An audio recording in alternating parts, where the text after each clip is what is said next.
beloved Boss Mike Cervera.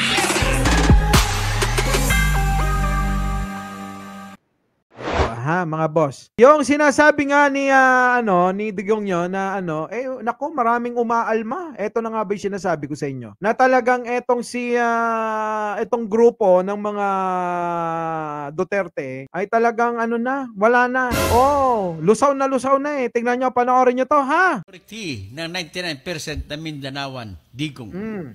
Huwag mong sabihin na suportado ka 99% ng Mindanaoan sa pananawagan mo na maghiwalay ang Mindanao. Kung gusto mong humiwalay, kayo lang yun. Kahit sa buong Pilipinas, 99% ayaw humiwalay. Nagsalita na ang BARM, ayaw humiwalay. Nagsalita na ang mga congressman ng iba't ibang bahagi ng Mindanao, ayaw humiwalay. Nagsalita na ang BARM, nagsalita na ang mga kongresista ng iba't ibang lugar dyan sa Mindanao, ayaw! Si Digong lang ang may gusto, si Digong, si Digong lang. Diba?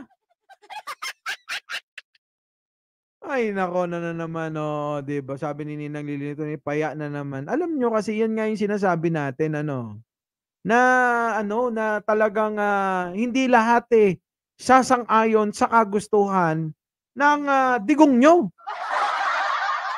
Diba? Digong nila. Wag na. May tibay siya, galit na galit kay Manang Aim. Diba? Paano ngayon yan? Ayaw nga. Kaya nga, alam nyo, diba tulad na sinabi ko, na yung mga madikit pa rin kay Digong nyo, ay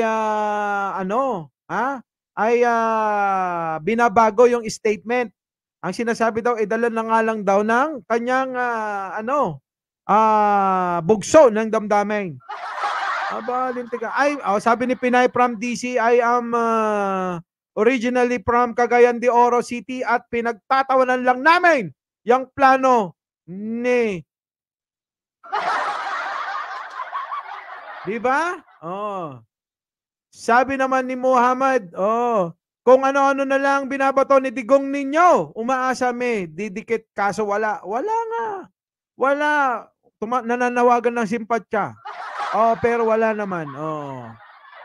Sabi dito ayan, maging maging balance tayo. Sabi ni Los Biminda Ibanez, we love Tatay Digong forever. We love Duterte family forever. Nirerespeto po namin yan, mga boss. Cora Vidal, kaya gusto nilang ihiwalay ang Mindanao para doon siya magtago kung dumating na ang ICC. Ibig sabihin nga naman, hindi na makakapasok basta-basta ang ICC doon dahil hindi na yon sakop ng Pilipinas. Diba? So ano sabi ni Kuya? Ulit nga, Kuya.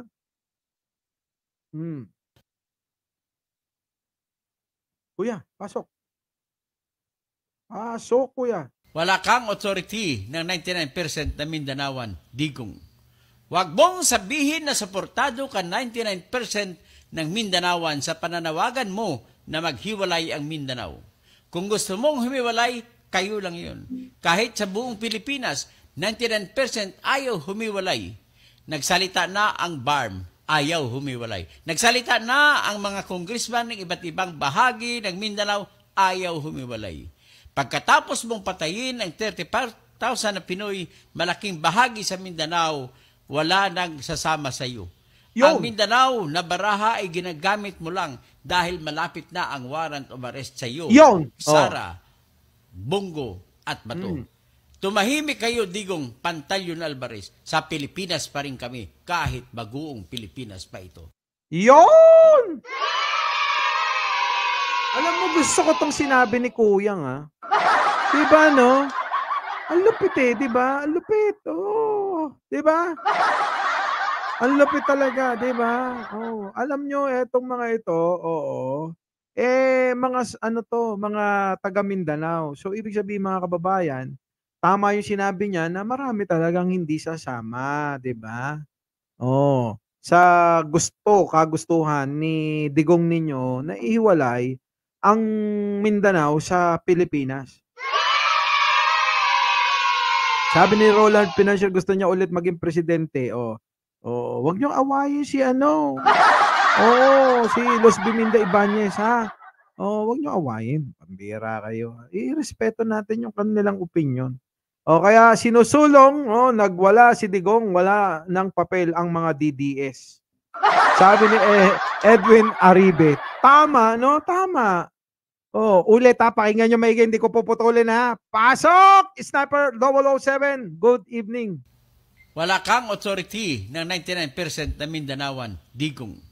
Huwag mong sabihin na suportado ka 99% ng Mindanaoan sa pananawagan mo na maghiwalay ang Mindanao.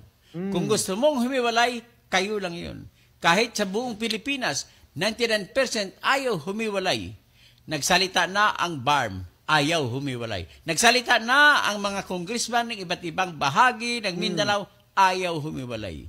Pagkatapos mong patayin ang 35,000 na Pinoy, malaking bahagi sa Mindanao, wala nang sasama sa iyo.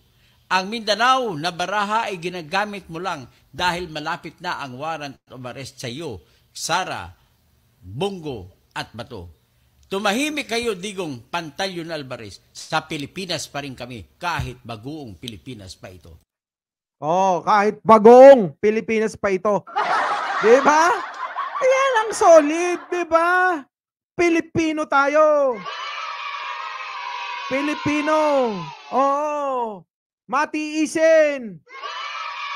Diba? Proud Pilipino pa rin. Kahit nga walang makain, masaya pa rin nakangiti pa rin Diba? Ganyan ang mga Pilipino, kahit na walang ulam, nakangiti pa rin. Diba? Sabi ni Boss Boss, free talk dito, basta walang trash talk. Diba? Oo nga mga boss ha. Basta yung mga mga ganyan, huwag nyo nang awayin. Talaga. Huwag kayo magpapa-apekto. Ipakita natin na kaugali natin yung presidente natin. Di ba? Ganun po dapat. Ha? Pero ikaw naman, na-disbar na, attorney, wag mo naman. Na-disbar. Hayaan mo na siya. Pero may punto kasi. Ha? May punto. So anyway, mga boss, alam nyo, balikan lang natin yung mga panawagan ni Pantaleon Alvarez, ni Digong Niño na ihiwalay nga itong Mindanao sa Pilipinas.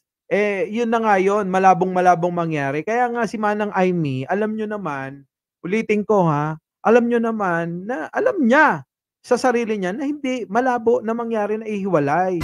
Kaya okay lang banggitin niya yun. Diba? Biktima 147, Imbag Rabia po. Wayne, apo. Diba? Dami nilang ngaw-ngaw para makalimutan ang 51 billion at 125 billion. Sabi ni Chris Maestre. Diba? Sabi ni Clint Shapiro, ano kayang batas ang gamitin nila sa Mindanao kung iwalay? To sa Pinas. Kopya lang din sa Pilipinas. Diba? Malamang mag-ano sila. Pwede nilang rebisahin, pwede nilang gawin na batas ng China, kokopyahin nila. 'Di ba? Kasi kung magiging probinsya na nga ng China, katulad ng kagustuhan nga ni dating Presidente Duterte na maggawin na lang nga daw na probinsya ang Pilipinas, alam niyo 'yun. 'Di ba? Ganon. So, 'yun na nga. Maraming mga Pilipino, maraming mga Mindanaoans, maraming mga taga Mindanao na hindi rin sasang-ayon sa kagustuhan ni Digong Niño. Diba? Anyway, mga kababayan, muli, Mike Cervera po, laging nagpapaalala, mahalin natin ang ating kapwa, ipagdasal natin lagi ang ating bansa. Magandang umaga, magandang hapon, at magandang gabi sa mandako ng mundo. Naroon kayo, syempre, magandang buhay na rin para sa ating lahat. Our beloved Boss Mike Cervera.